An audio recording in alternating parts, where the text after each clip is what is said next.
Hi, Aussie Expat here. Recently, I've been wearing a lot of bracelets. So the addition of luxury watches, they all come with very, very nice bracelets. And so in general, the amount of time I've been wearing watches with straps has gone down. Now, I've definitely been a Nato freak, and I wouldn't buy watches unless they fit my NATOs. So everything was 22 millimeters or GTFO. But I realized that I'm just sort of fading out of them. There's nothing objective. You wear what you want, but being at home, I like being able to jump into the shower without swapping out my watch or something like that. And wearing a NATO in the shower isn't that much fun. And yes, I shower with my watch. That's a choice up to you. A lot of people simply don't. A lot of people do. I've always grown up with like a Casio G-Shock, and that went with me to the shower every time. I simply don't take off my watch for the shower. And I did do a Seiko Alpinist strap replacement. So this is a Jube 2 from Strapcode or Miltat. Very, very nice. I'll see if I can find the footage of swapping that one out. But I've been really enjoying that.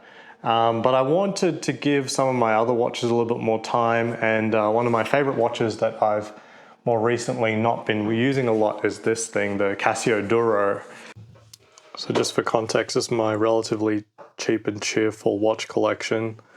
And then always the current luxury watch on rotation is here. We got the Hulk. But yeah, so the SKX is on a nice pearl-on strap. I'm pretty happy with that. I was getting upset that I couldn't find good quality pearl-on strap for the Seiko Alpinist. And yeah, to be honest, I wanted a quartz watch and not one of these Citizens, to be honest. Well, this does have a bracelet, but I find it quite cheap and I'm not really happy with this. Not exactly. Yeah, I don't know. This watch never clicked with me ever. The Navahawk. So I thought I'd try find a replacement bracelet for it. Originally, I was thinking I'll get another Miltat bracelet, but these things are like $110, $120, meaning the bracelet would be, 2 to 3 times the value of the watch, which is kind of ridiculous. And I didn't need the same exact bracelet again. I thought maybe an Oyster would look a lot better on this. And so I looked at sort of quote-unquote official options, and I saw another YouTuber look up something. We'll get more close-ups when I do the tabletop of this. But this was like $8 or $11 in that sort of territory from AliExpress. I couldn't find any options on Amazon. So that's what this is. And it came pretty quickly, like about a week, which is surprising considering I think it's international. And it actually came with some tools. So I'm just going to do the replacement with this stuff. I don't actually have better tools than this. I've definitely got a good new screwdriver to change links on, my luxury watches, but I still haven't pulled the trigger on a spring bar tool from Bergeron or something like that. So let's see how this goes, and we'll go from there. And so out comes this bracelet, quote unquote, an official quote unquote Casio bracelet. I think it might actually be better than Casio bracelet because these aren't folded links. Let's break it open. So a lot of the Casio bracelets have like folded metal links. Nothing wrong for the price tag, but this is significantly nicer than that, I think. Like these are solid links, not solid, oh dear, first problem. Okay, so these are not solid end links, nor should you really expect that. I mean, hey, solid end links weren't on Rolexes for the majority of their lifetime. So hollow end link we'll deal with for now. It's pretty nice quality. I mean, the polishing on the side's lovely. So bracelet sort of facing up. So this should go to the 6 o'clock position. Okay, let's get the NATO strap off this thing first. This is a Sunto compass. I think it's like $8 or something like that. Can't use that anymore without a strap, but I'm not doing any pretty serious hiking, and if I am, I'll probably use a better compass. But hey, that's good for light hiking, not get lost. Okay, I think with these ones here, I probably can just take it off with my fingers. There we go. And to be fair, you're probably going to do less damage if you can actually do it like that. Now, of course, with a bracelet on there, you're not going to be able to put your whole fingers through there. But the beauty of your fingers is you can really feel if you've actually got a hold of that spring bar. Now, the spring bars on the replacement are very, very Seiko-like in terms that they're definitely fat bars. For one of these end links, how does that even look? The finish, we'll critique it a little later, I think, but it's gonna be acceptable.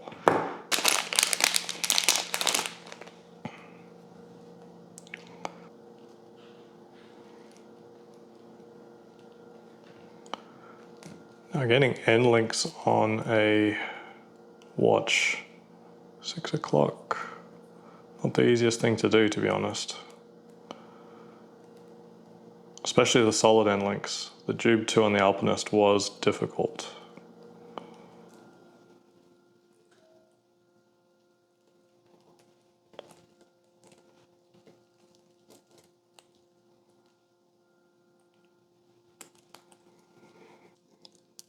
Is that in? Oh yeah, it's actually in. I just expected it to go a little bit further, but we can see that the lug holes are very, very close to the bottom there, and that's just where they happen to be. Okay, that one's in. Looking okay. It's definitely going to give it a different feel, more integrated feel. I do like that the end link is a female, meaning the lug to lug width, the effective lug to lug has not increased by using this particular bracelet. While you can see here on the strap code bracelet, the end link is a male, meaning the hinge point is now outside of the lug to lug. So your effective lug to lug increased. It's not so bad on this bracelet because it sort of tapers down and that the new hinge point is like closer to your wrist.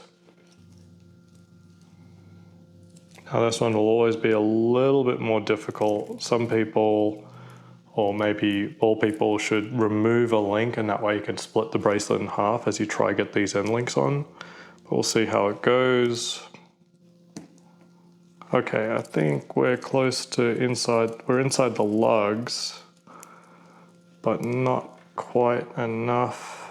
They're definitely not inside the holes. Oh, slip. If this was a luxury watch, I'd be cringing. Yeah. So this is why the Bergeron tweezers are really going to really matter. Like, I definitely cannot do this well.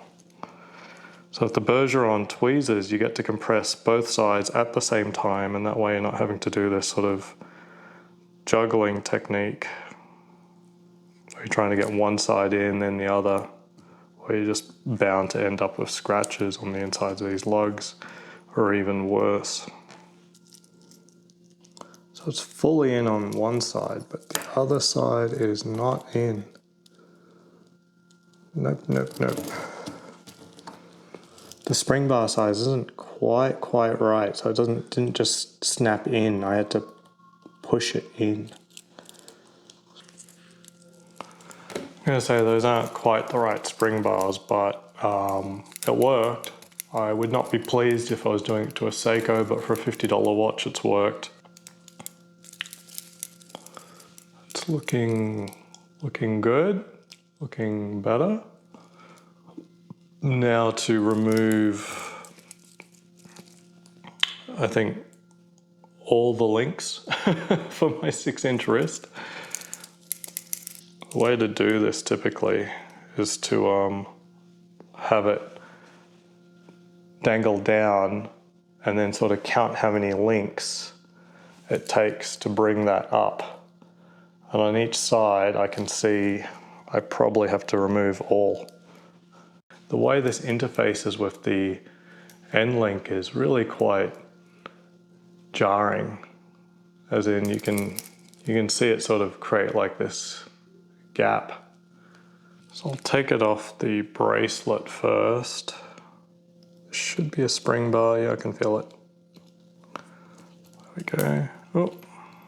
I'm looking to take off all the links, so let's not dilly-dally, let's go straight to the first one here. It's nice, slightly recessed. Okay, it came out easily.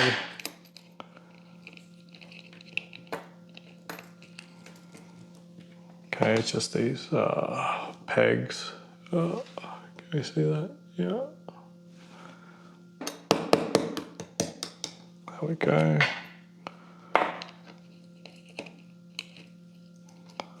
Next peg out.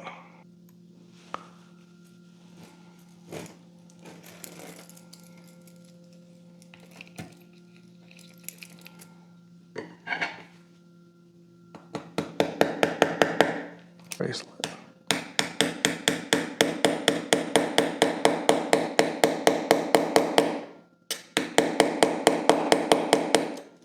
Okay, that's flush. I didn't do a bad job there actually. Let's go for that tightest link. I have a feeling this is not enough links being removed. This, you just get one side, then you should be able to do the rest by hand.